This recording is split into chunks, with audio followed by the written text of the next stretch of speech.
Algab puberteediiga paljude tüdrukute jaoks valudega. Polütsüstiliste munasarjade sündroom järjest rohkem diagnoositakse, endometrioosi järjest rohkem diagnoositakse. Mult on küsitud päris palju seda, et kuidas on võimalik, et teised naised ei kannata ja sina oled siin pikali maas, et mis tsirkust sa teed? See on nii nagu...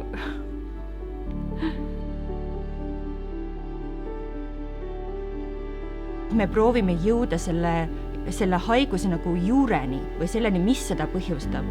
Või kuidas vähem valutada või kuidas vähem veritseda või kuidas üldse ennast vastu võtta.